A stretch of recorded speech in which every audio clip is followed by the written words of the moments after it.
وَلَئِنْ أَذَقْنَاهُ رَحْمَةً مِنَّا، پھر اس کے بعد جب ہمیں اس کو اپنی رحمت کا مزہ چکھاتے ہیں اپنی طرف سے، مِن بَعْدِ ضَرَّاءَ مَسَّتْهُ، اس تکلیف کے بعد جو اسے پہنچ چکی ہوتی ہے، لَيَقُولَنَّ هَذَا لِي، تو وہ پھر اترانا شروع کر دیتا ہے، وہ کہتا ہے یہ تو میرا حق تھا، وَمَا أَظُنُّ السَّاعَةَ قَائِمَةً، میرا کوئی خیال نہیں ہے کہ کوئی قیامت قائم ہوگی۔ یہ ضروری نہیں وہ کہہ بھی رہا ہو، زبان حال سے بھی کہہ رہا ہوتا ہے۔ جو لوگ اپنی مرضی کی زندگی گزار رہے ہیں بیسیکلی وہ تو یہ اناؤنسمنٹ کر رہے ہیں نا کہ آخرت کوئی نہیں ہے، ورنہ جسے یہ یقین ہو کہ آخرت ہے تو وہ اپنے یتیم بھتیجوں کا یا بھانجوں کا یا بھانجیوں کا بھتیجیوں کا مال ہڑپ کر سکتا ہے، جسے یہ پتا ہو میں نے مرنا ہے، اور مرنے کے بعد یہ مال جو سورۃ النساء میں ہے کہ جو لوگ یتیموں کا مال ناحق کھاتے ہیں وہ اپنے پیٹ میں دوزخ کی آگ بھر رہے ہیں، جسے یہ یقین ہو تو وہ کبھی یہ کر سکتا ہے؟ ناٹ ایٹ آل، کبھی نہیں کر سکتا، سوچ بھی نہیں سکتا۔ وَلَئِن رُجِعْتُ، اور اگر میں اللہ کے پاس چلا بھی گیا، اِلَىٰ رَبِّی، اپنے رب کے پاس، إِنَّ لِي عِندَهُ لَلْحُسْنَىٰ، تو وہاں بھی میرے لیے اکرام ہی ہوگا۔ وہ کہے گا ادھر بھی تو دیکھے نا اللہ نے مجھے اتنا نوازا ہے، ادھر بھی آخرت میری ہوگی، یہ نہیں ہو سکتا میرے بھائی۔ فَلَنُنَبِّئَنَّ الَّذِينَ كَفَرُوا بِمَا عَمِلُوا، ایسے ناشکروں کو ہم ضرور بتا دیں گے جو کچھ وہ کیا کرتے تھے دنیا میں، وَلَنُذِيقَنَّهُم مِّنْ عَذَابٍ غَلِيظٍ، اور ایسے لوگوں کو ہم گاڑا عذاب دیں گے۔ یہ نہیں ہو سکتا کہ دوویں جہاں نہیں مٹھے باؤ، دوویں جہاں نہیں مٹھے ہو سکتے،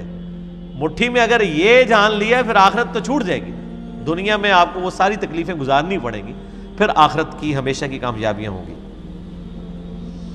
وَإِذَا أَنْعَمْنَا عَلَى الْإِنسَانِ أَعْرَضَ وَنَأَىٰ بِجَانِبِهِ، اور جب ہم احسان فرماتے ہیں انسان پر تو وہ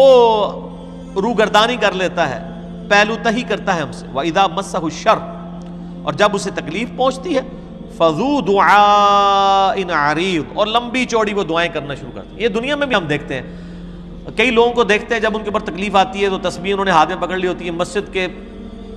چکر شروع ہو جاتے ہیں، اور ایسے چکر ان کو چڑھتے ہیں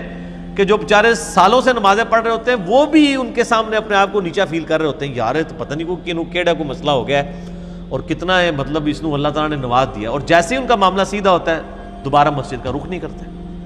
قُلْ أَرَأَيْتُمْ إِنْ كَانَ مِنْ عِنْدِ اللَّهِ، اے نبی علیہ السلام فرما دیجئے، اے منکرو تم مجھے بتاؤ اگر یہ قرآن جو اللہ کی طرف سے ہو،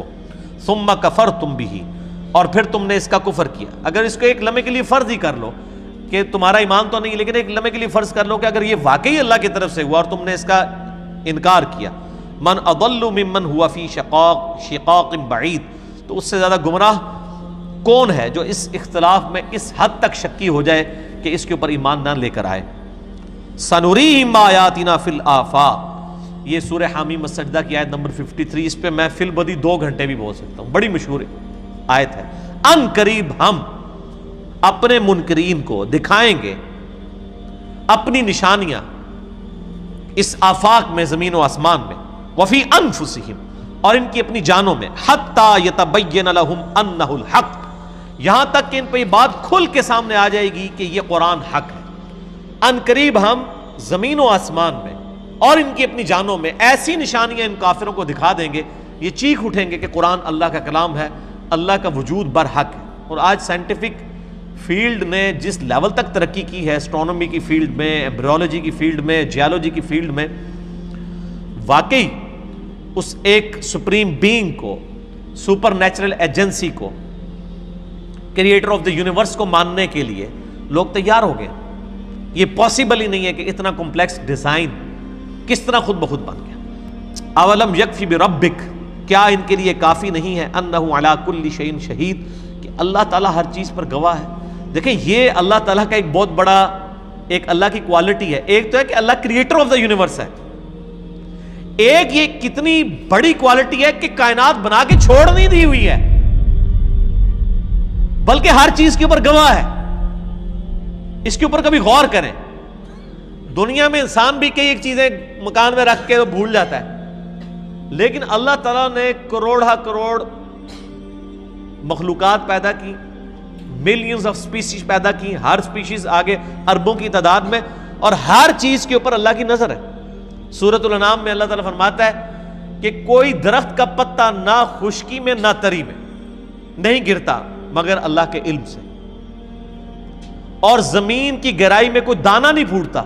مگر اللہ کے علم سے۔ اور پھر فرمایا یہ علم اتنا کامل ہے کہ ہم نے یہ ہونے سے پہلے ہی اپنے لوح محفوظ میں لکھ لیا ہے کہ ایسے سے ہوگا۔ یعنی انسان امیجنیشن سے بیونڈ ہے یہ چیز کہ اللہ تعالیٰ نے نہ صرف چیزوں کو پیدا کیا ہے بلکہ ہر ایک چیز کے اوپر نگاہ بھی رکھی ہوئی ہے، بنا کے چھوڑ نہیں دی ہوئی ہیں وہ چیزیں۔ الا انہم فی مریۃ من لقاء ربہم،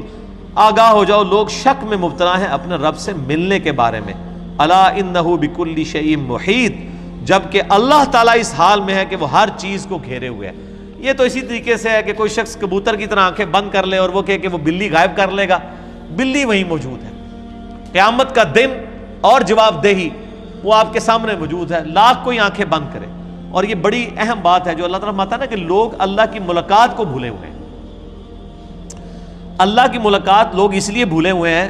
کہ ہر شخص اپنی مرضی کی زندگی گزارنا چاہتا ہے۔ اگر میں اپنی مرضی کی زندگی نہ گزارنا چاہوں پھر تو خدا میری ضرورت ہے، اور اگر میں اپنی مرضی کی زندگی گزارنا چاہوں اس دنیا کے اندر تو سب سے پہلے مجھے اللہ سے جان چھڑانی پڑے گی، کیونکہ وہ تو مجھے اپنی زندگی مرضی کی نہیں گزارنے دے گا، وہ تو کہے گا میری مرضی کی زندگی۔ یہ خواہش انسان کی انشاءاللہ پوری ہوگی لیکن جنت میں، اس دنیا میں نہیں پوری ہو سکتی۔ اس دنیا میں جو اللہ کی مرضی کی زندگی گزارے گا وہ آخرت اپنی مرضی کی گزارے گا، اور جو دنیا اپنی مرضی کی گزارے گا پھر آخرت میں اللہ کے ہاں اس کے لیے کوئی اجر نہیں ہے۔ وَلِعَوْذُ بِاللَّهِ تَعَالَى۔